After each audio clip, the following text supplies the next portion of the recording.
Hello everyone, this is the Cathaltist, and today we're going to be starting on Dark Souls 3.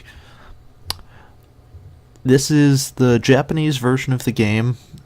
The voice acting is still in English. Everything else about it I'm having to essentially translate with the Google Translate app right now, which is proving to be a little more difficult than, well, not more difficult than I thought, but more difficult than I had hoped.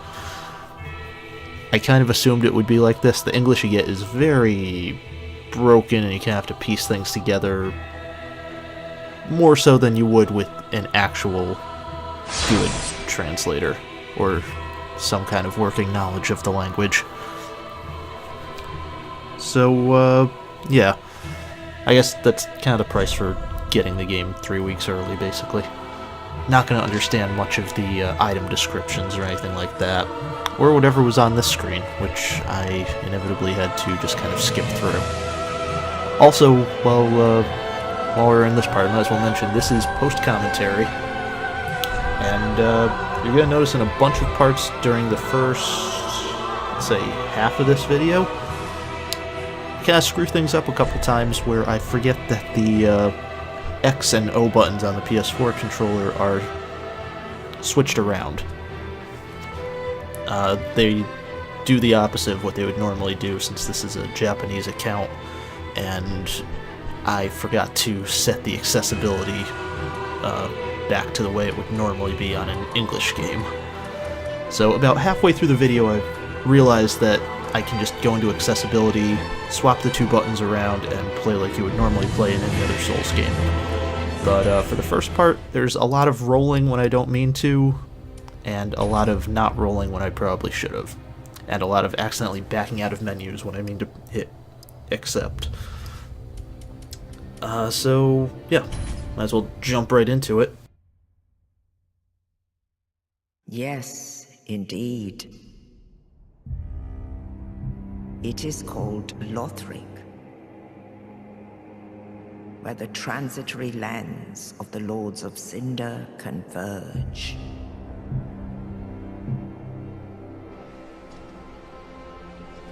In venturing north, the pilgrims discover the truth of the old words. The fire fades, and the lords go without thrones.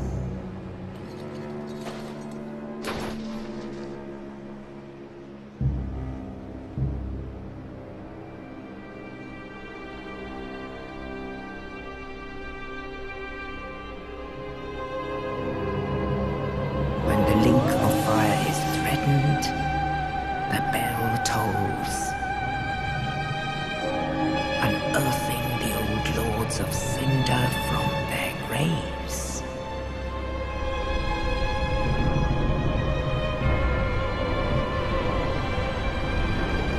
Aldrich, saint of the deep,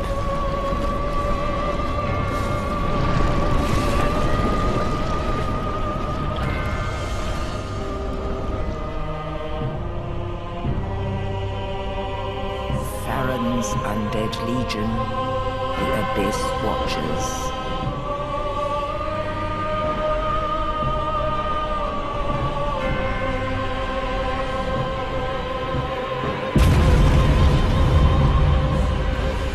And the reclusive lord of the profaned capital,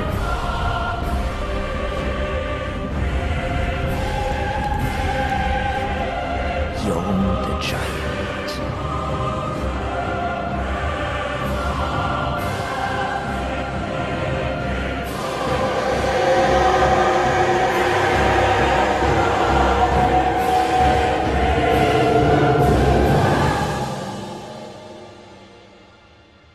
Only in truth, the lords will abandon their thrones.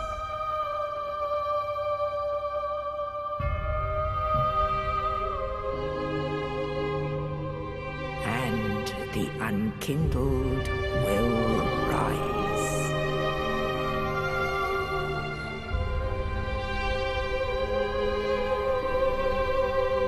nameless, accursed undead, unfit even to be cinder. And so it is that ash seeketh embers.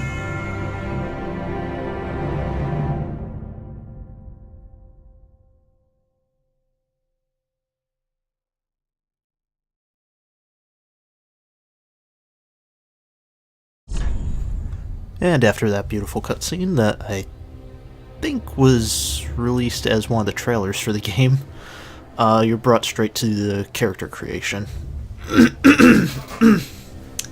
So, again, since this is in Japanese, I was unable to figure out what some of these tabs meant until I messed around with them a little.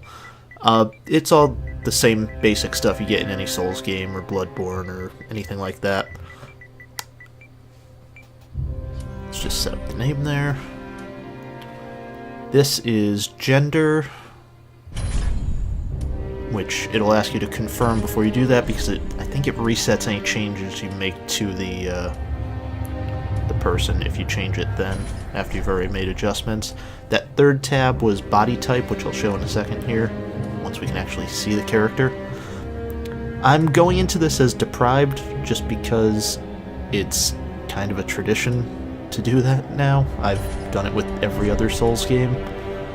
Oh yeah, here's body type.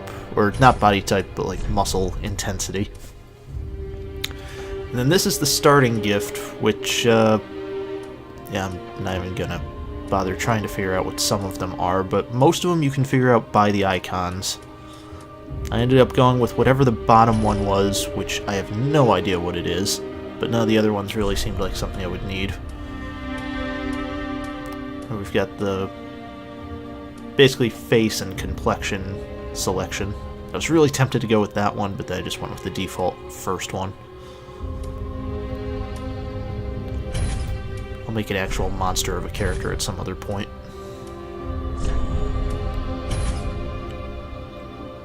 This one is actual body type, which all the way at the bottom you get big head. So, all the classics are still there. We'll go with the medium. This is all of the other customization stuff that you'll be able to go through to really create exactly the kind of character that you want. Again, if you do that and then switch genders, I'm pretty sure it resets everything you did, so they give you a warning there. Okay, so from that, we'll just jump into the actual game itself.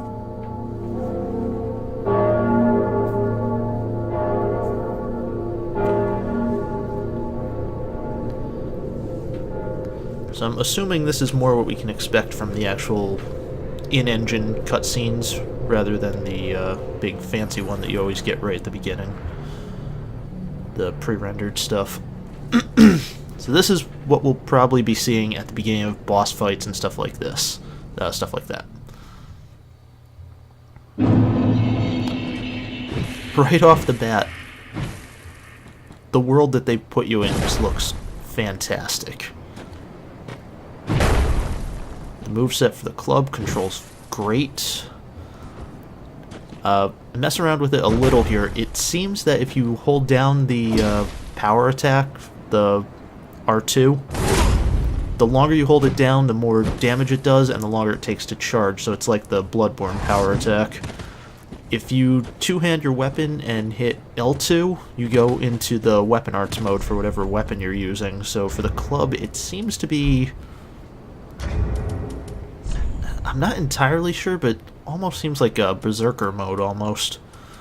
I tested out on the boss that we fight in this a little later, and it seems like you do a little more damage, and your charged up power attack turns into a completely different attack. It turns into a series of swings instead of just one giant swing.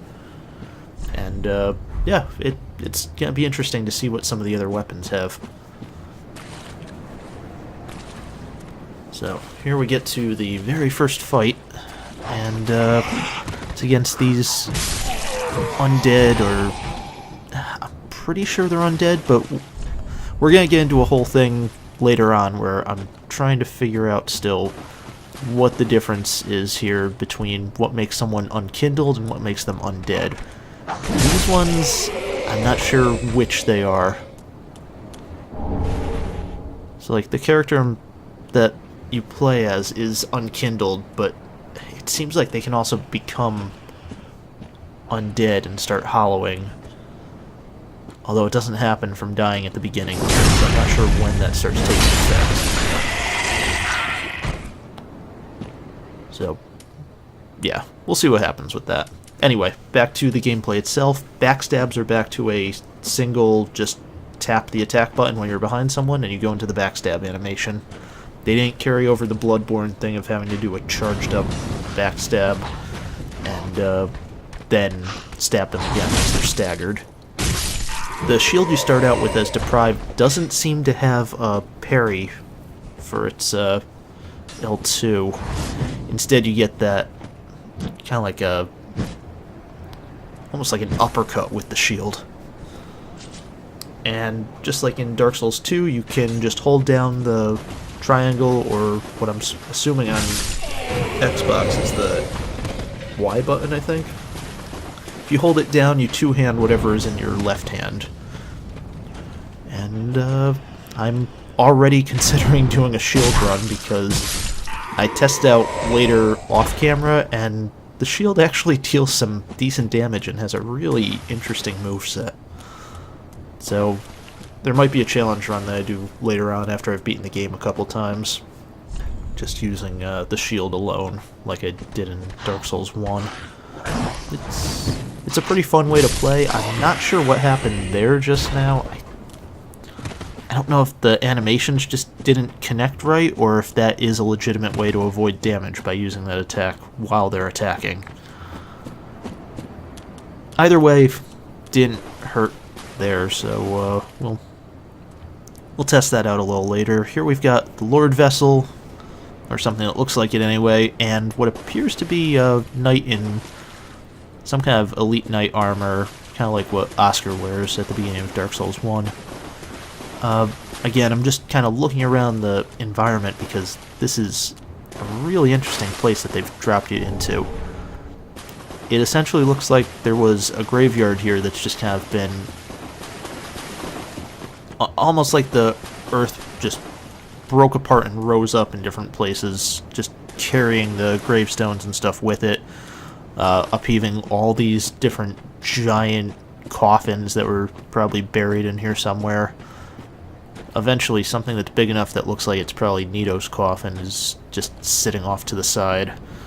I'm not sure when we see it, but it's there somewhere. And then if you look up behind you here, you see this massive thing. You can probably get a better angle on that up here. Yeah, right from the top here. Oh, and there's the first bonfire. So we'll be heading toward that tower in a minute here, after we just take a quick look around.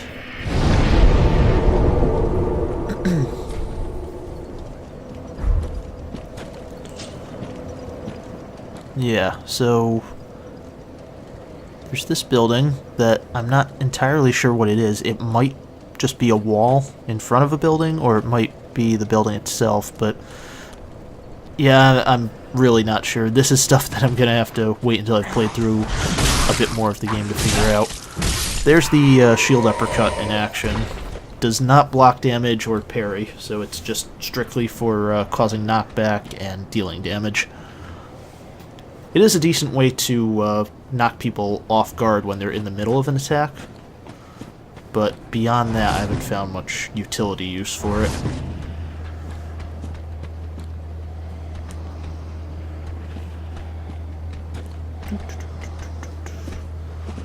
There's the rolling attack for the club. It's nice and fast. This club is fantastic as far as weapons go. Which I've kind of noticed with a lot of the... pretty much any deprived class, except for the one that you get in Bloodborne, the Waste of Flesh, they start out with a weapon that is actually really powerful. They just don't get much else, and it really lets you start from scratch, going in whatever direction you want to go with the character. And I guess that's sort of why I've taken to it for all these different games now. did the same thing in Salt Sanctuary when we started that up. And, yeah, pretty much every Souls game. Oh, so that's the other thing. The way this series is going to work for, I mean, pretty much anything that I do on the channel now, Souls-related. The first episode is going to have commentary like this. It's exactly what you're seeing right now. We're going to beat the first boss, get out of the first area, and then for every video after that, it's pretty much just going to be no commentary, focusing just on the boss fights and interesting little things throughout the game. It was what I started doing with, I think Bloodborne was the first one that I did it with, and it just seemed to work out really good there, just going for nothing but the boss fights, little side missions and stuff, and dialogue that you might not have seen. I think the extra dialogue with Jura is like the most watched thing on the channel right now. And, yeah, that formula seemed to work pretty well for Bloodborne. It's working out nicely for Salt Sanctuary, which will keep coming out.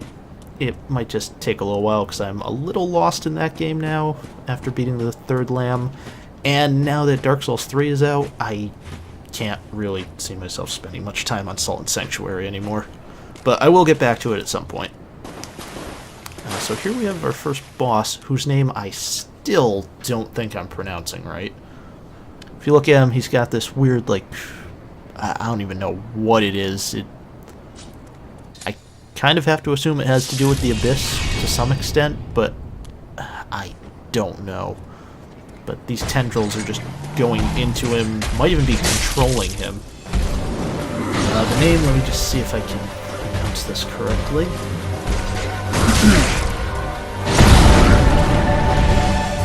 It starts to come up on here. Okay, here we go.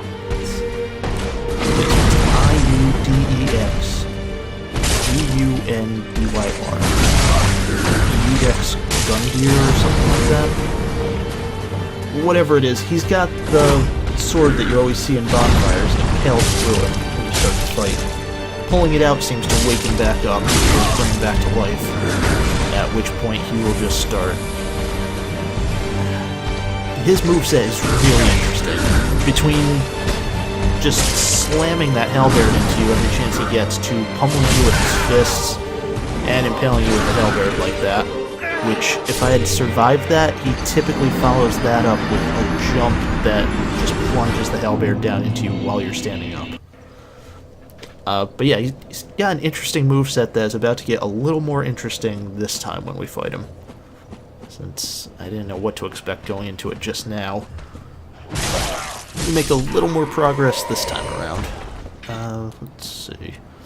Yes, the safest path seems to be this one, which only takes you past 3 enemies. One of whom you have to fight face to face, one you can just plunge attack, and the next who just kind of goes down almost instantly with the club.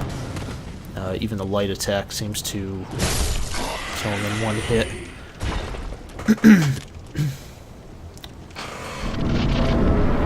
Okay, so we're going to try a slightly different approach this time. Going to charge up with whatever the weapon art for the club is, go straight in and just start hitting him as much as I can, as early as I can.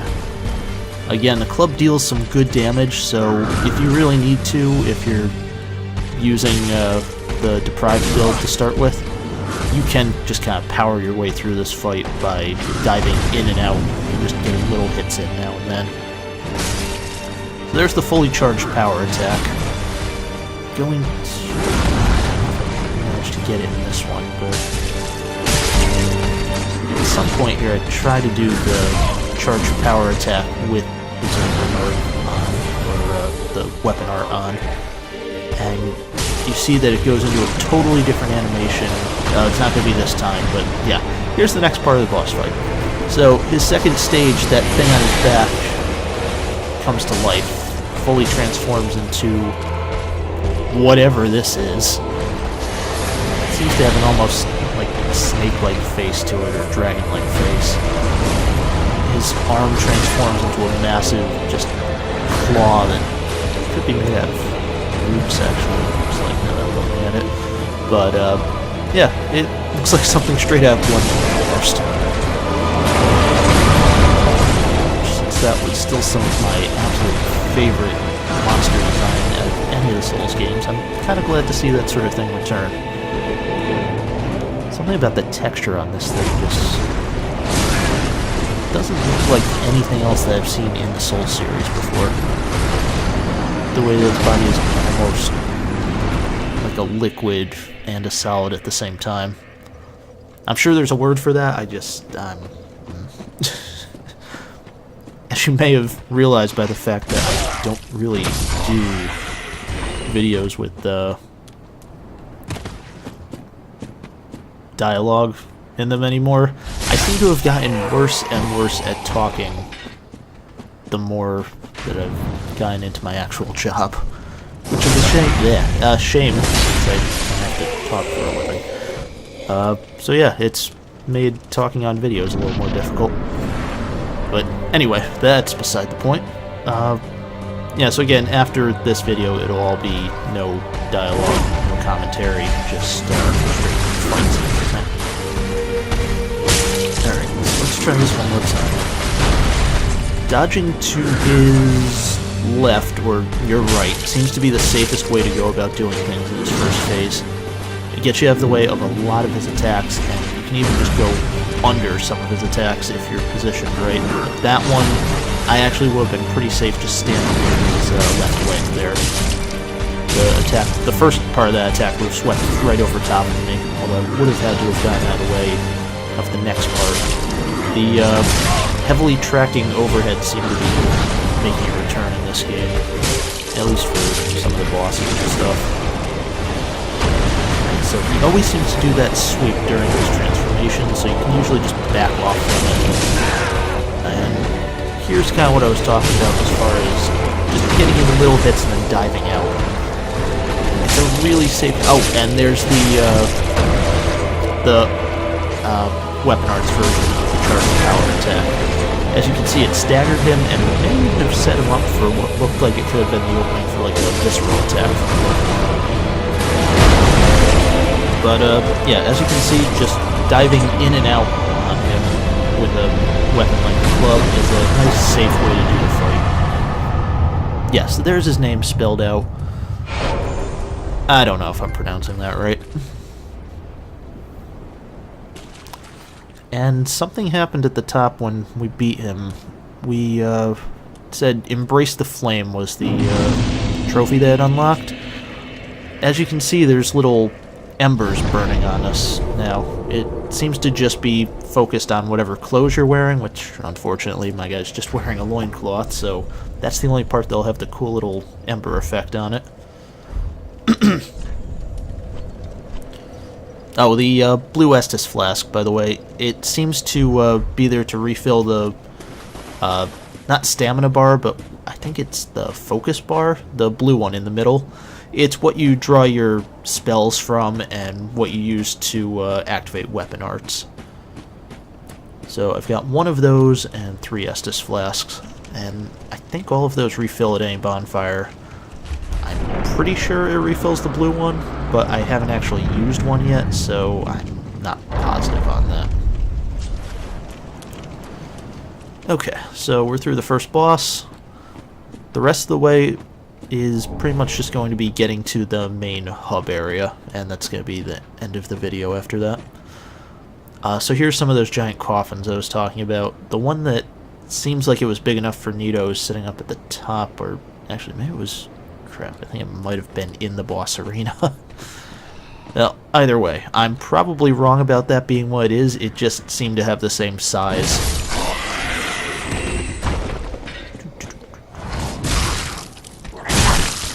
There's the shield attack again. It's good at interrupting attacks. It's a nice, fast jab with the shield. And it sets them up for a bigger attack from whatever your right-hand weapon is.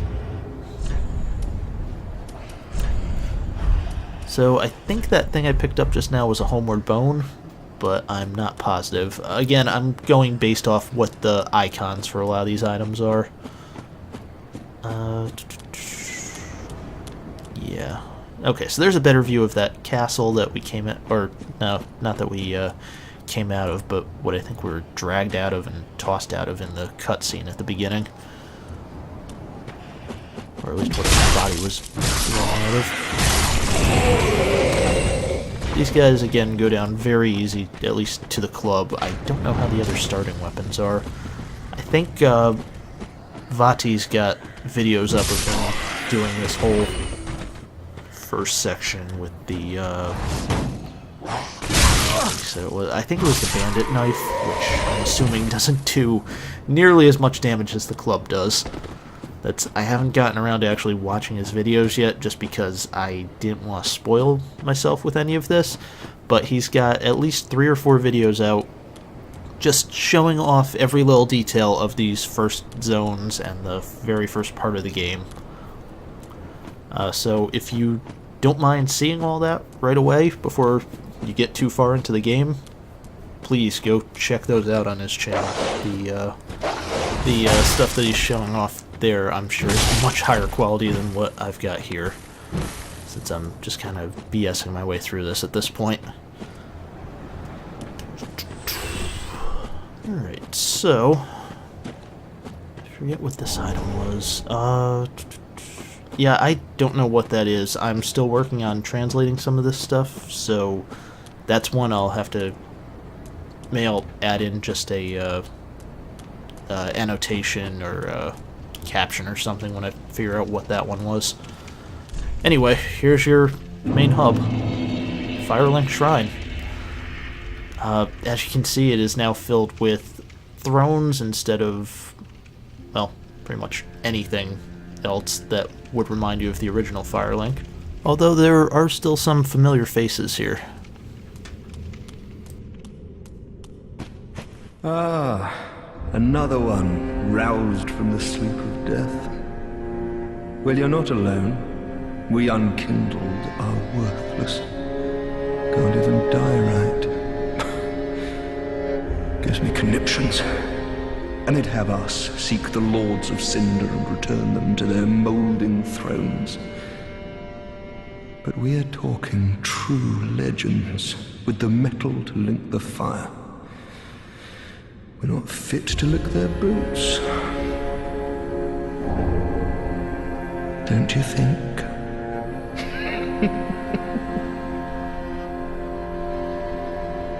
What a sick joke. Asking us to seek the lords of cinder and return them to their moulding thrones. We're talking true legends.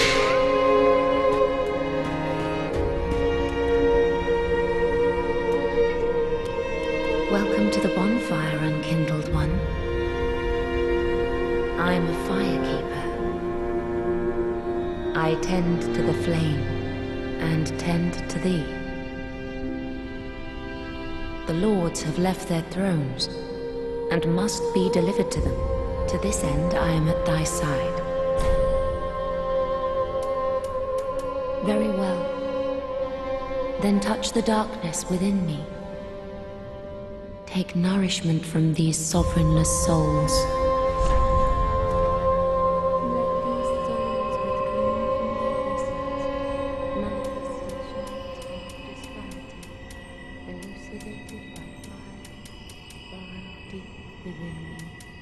Retreating through a darkness beyond the reach of flame.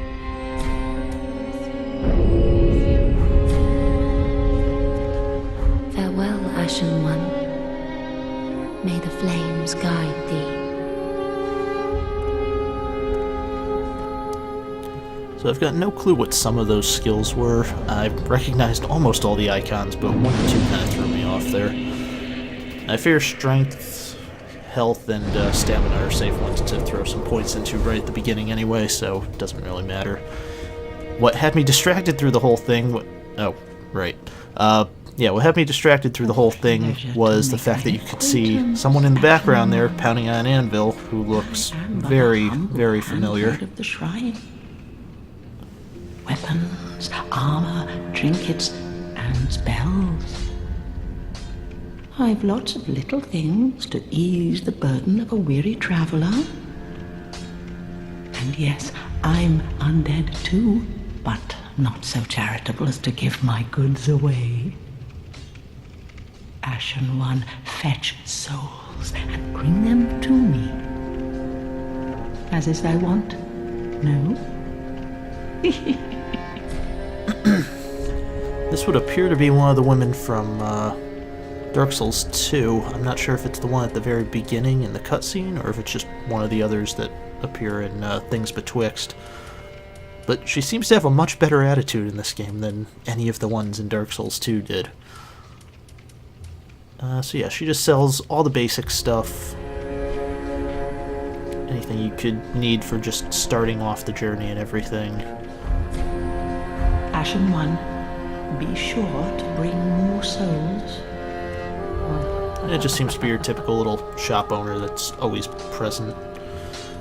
So yeah, here we go. Well, a newcomer, I see. I am Andre. I serve at this shrine as a humble smith, forging weapons. You're in search of the Lords of Cinder, I trust. A toilsome journey, I wager. You'll require good arms. Let me smith you weapons. I am a smith. Such is my purpose.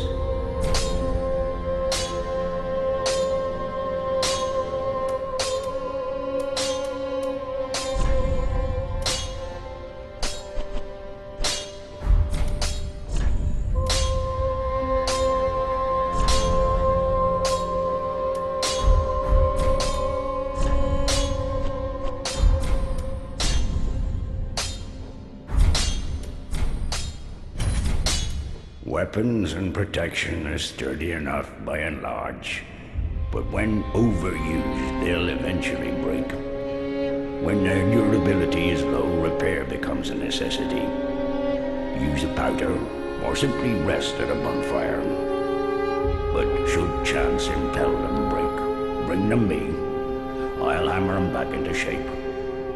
They take no pleasure in breaking, I assure ye.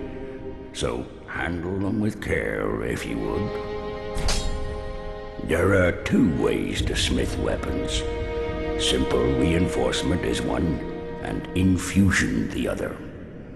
Reinforcement is straightforward. It strengthens a weapon without altering its property. Infusion is a more advanced form of smithing that infuses an element. Reinforcement requires titanite, and infusion requires gems. Bring the stones, and I'll do the smithing. It's my purpose, after all. In battle, your weapons are your only friends. Forge them well, and they won't let you down. So, the first boss is defeated, we found Firelink's Shrine, and we met up with Andre again. So, I think that's about it for this. See you next time, guys.